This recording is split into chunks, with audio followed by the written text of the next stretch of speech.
Movie की starting 1000 साल पहले से होती है, जहाँ पर हमें एक आर्मी लीडर को दिखाया जाता है जिसका नाम था वेनफू। उसके पास एक बहुत ही ज़्यादा पावरफुल आर्मी होती है और उसके पास 10 रिंग्स भी होती हैं जो कि उसे इमॉर्टल बना देती हैं। और उससे वो इतना ज़्यादा पावरफुल हो चुका था कि वो किसी भी आर्मी को अकेले ही हरा देता था और किसी भी बैटल को अकेले जीत सकता था। हम देखते हैं कि उसे आर्मी की नीड नहीं थी किसी भी बैटल को जीतने के लिए। अब धीरे धीरे करके वो अपनी आर्मी को पूरी दुनिया में फैला देता है और अपनी आर्मी को ट्रेनिंग देता है उन 10 रिंग्स की मदद से, जिससे कि वो उन्हें बहुत ही ज़्यादा पावरफुल वॉरियर्स बना देता है जो कि किसी भी टीम को अकेले ही हरा सके। अब हमें 1996 का सीन दिखाया जाता है जहां पर वेनफू अपनी पावर से हर दुनिया के कोने में कब्जा करना चाहता था, इसलिए वो एक मिस्टिकल प्लेस टालो पर कब्जा करना चाहता था। उस जगह पर कई सारे बीस्ट और क्रिएचर्स थे जो कि बहुत ही ज़्यादा पावरफुल थे। वो उस जगह पर कब्जा करना चाहता था, इसलिए वो वहाँ पर जाता है। टालो के एंट्रेंस में उसे एक लड़की मिलती है जिसका नाम था यंगली, जो कि बहुत ही ज़्यादा पावरफुल होती है और दोनों के बीच में बहुत ही घमासान बैटल होता है जिसमें वो यंगली वेनफू को हरा देती है, जबकि उसके पास 10 रिंग्स भी थी। और इसी फाइट के बीच उन्हें प्यार हो जाता है और उनके 2 बच्चे होते हैं जिनका नाम होता है शू शेंगची और शू शियालिंग। शू शेंगची उनका बड़ा बेटा होता है और उनकी बेटी का नाम होता है शू शियालिंग। नेक्स्ट सीन में हम देखते हैं कि ये कहानी वो अपने बच्चों को सुना रही थी। अब यंगली उन दोनों से कहती है कि तुम्हारे पिता शादी से पहले बहुत क्रूर थे, जो कि शादी के बाद नहीं रहे थे और अपनी 10 रिंग्स को भी पहनना उन्होंने छोड़ दिया था।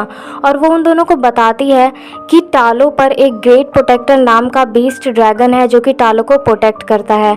अब वो उन दोनों को एक एक लॉकेट देती है और कहती है कि जब भी तुम रास्ता भटक जाओगे तो ये लॉकेट तुम्हें घर का रास्ता दिखाएगा। ये अब तक जो भी हमने देखा ये एक पास्ट था, अब हमें प्रेजेंट की कहानी दिखाई जाती है। प्रेजेंट में शेंची अमेरिका में रहने लगा था और उसने अपना नाम भी चेंज कर लिया था। उसने अपना नाम शॉन रख लिया था और वो एक वैले में काम करता था, जहां हम देखते हैं कि उसके पास मैसेजेस और लेटर्स भी आते थे जिनमें एड्रेस लिखा होता था और एक साइन बना था जो कि ग्रेट प्रोटेक्टर का होता है। लेकिन शेंची उसे देखकर खुश नहीं होता। वो समझ जाता है कि वो लेटर उसे किसने भेजा है। अब हमें शॉन की बेस्ट फ्रेंड कैटी को दिखाया जाता है। वो लोग 10 साल से बेस्ट फ्रेंड थे और काम के बाद बहुत एंजॉय भी करते थे।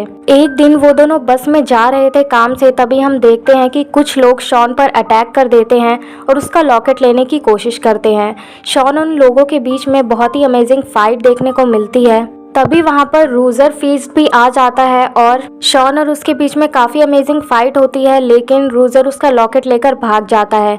ये सब देखकर कैटी भी बहुत ज़्यादा शॉक्ड हो जाती है और वो शॉन से कहती है कि तुम इतनी अमेजिंग फाइट कैसे कर लेते हो, लेकिन शॉन उसे कुछ भी नहीं बताता और कैटी से कहता है जब सही वक्त आएगा तो मैं तुम्हें सब कुछ बता दूंगा, लेकिन अभी मुझे मकाओ जाना होगा। तभी कैटी भी वहाँ चलने के लिए बोलती है और शॉन मान जाता है।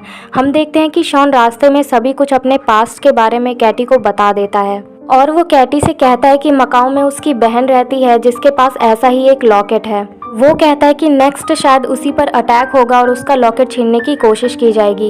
ये उसके पापा के गुंडे हैं और वो उसकी बहन का लॉकेट लेने भी जरूर जाएंगे। शॉन और कैटी मकाओ पहुंच जाते हैं, जहां पर वो लोग एक अंडरग्राउंड फाइट क्लब में जाते हैं और वहां के लोग शॉन से काफी ज्यादा इम्प्रेस थे क्योंकि उन्होंने बस फाइट का वीडियो देखा हुआ था जहाँ पर शॉन ने काफी जबरदस्त फाइट की थी। यहाँ पर एबोमिनेशन और वोंग के बीच में फाइट चल रही थी। तभी हम देखते हैं एबोमिनेशन वोंग को पंच मारता है, लेकिन वोंग एक स्पेल मारता है जिससे कि एबोमिनेशन का पंच उसी को लग जाता है। अब हमें नेक्स्ट सीन में शेंगची और शियालिंग के बीच में बैटल दिखाया जाता है, क्योंकि शियालिंग उससे बहुत ज़्यादा गुस्सा थी क्योंकि उसने अपना बचपन का प्रॉमिस तोड़ दिया था। एक्चुअल में शेंगची ने शियालिंग से प्रॉमिस किया था उनकी माँ के मरने के बाद कि वो 3 दिन में लौट आएगा, जो कि अभी तक लौट कर नहीं आया था। इसलिए शियालिंग उससे बहुत ज्यादा नाराज थी।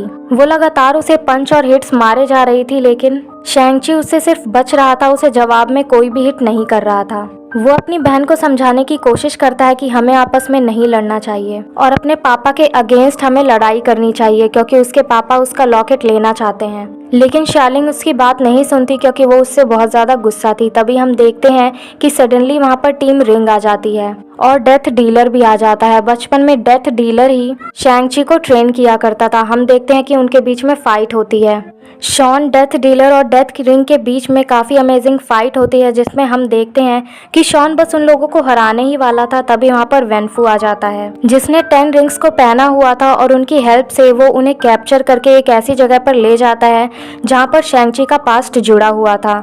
हम देखते हैं शैंग-ची, शियालिंग और किटी सब लोग वहीं पर आ जाते हैं। वेनफू शैंग-ची से कहता है कि बचपन से ही मैंने तुम पर ही ज़्यादा ध्यान दिया है, तुम्हारी बहन पर नहीं, और जब ट्रेनिंग देता था तब भी मैं तुम्ही को सिखाता था। तुम्हारी बहन ने सिर्फ दूर से ही देखकर ट्रेनिंग ली है और आज उसने खुद को इतना पावरफुल बना लिया है ट्रेन करके कि उसने एक अंडरग्राउंड फाइट क्लब भी खोल लिया है जहाँ पर एबोमिनेशन और वोंग जैसे फाइटर्स लड़ते हैं। सभी लोग उसे वेनफू नाम से ही जानते थे। वो कहता है कि एक अमेरिकन ने उसे मैंड्रिन नाम दिया है और 10 रिंग्स को उसने अपनी वाइफ के जाने के बाद पहना, और उसे लॉकेट इसलिए चाहिए क्योंकि उसे अपनी वाइफ की आवाज़ आती है और उसे पता है कि उसकी वाइफ अभी भी जिंदा है और वो उसे बचाना चाहता है, क्योंकि तालों के डोर साल में एक बार ही खुलते हैं और यंगली एक डार्क डोर के पीछे है जहाँ से वो उसे आवाज़ देती है। वो कहता है इसलिए मुझे लॉकेट चाहिए ताकि मैं उसे जाकर वहाँ बचा पाऊँ। तभी शैंग-ची मैंड्रिन से कहता है कि क्या तालों के लोग उन्हें अंदर आने के लिए अलाउ करेंगे।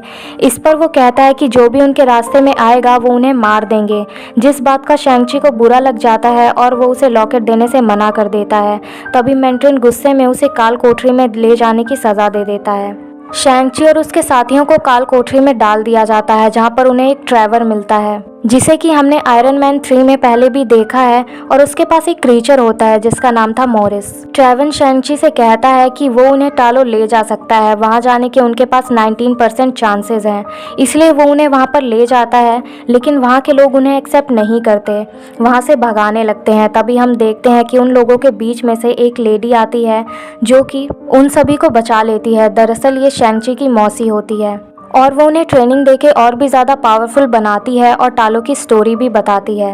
वो उनसे कहती है कि कुछ सालों पहले एक सोल सकर ड्रैगन ने वहाँ पर अटैक कर दिया था जो कि सभी लोगों की सोल को सक कर रहा था, जो कि बहुत ज़्यादा पावरफुल था। लेकिन ग्रेट प्रोटेक्टर ने, जो कि टालो को प्रोटेक्ट करता है, उसने अपने पावर्स की मदद से उसे एक डार्क डोर के पीछे कैद कर दिया है और अब वो सोल सकर ड्रैगन वहाँ से आज़ाद होना चाहता है। इसलिए वो लोगों को कंफ्यूज करता है, उनके अपनों की आवाज़ में बुलाता है ताकि लोग वहाँ पर आएँ और उसे आज़ाद कर दें वहाँ से, और वो लोगों की सोल को सक कर सके। और वो मैंड्रिन के साथ भी अभी ऐसा ही कर रहा है। वो उन्हें बताती है कि यंगलिंग जिंदा नहीं है, बल्कि वही ड्रैगन मैंड्रिन को कंफ्यूज कर रहा है उसकी वाइफ की आवाज़ निकाल कर, ताकि वो उसे उस डोर के पीछे से आज़ाद कर दे।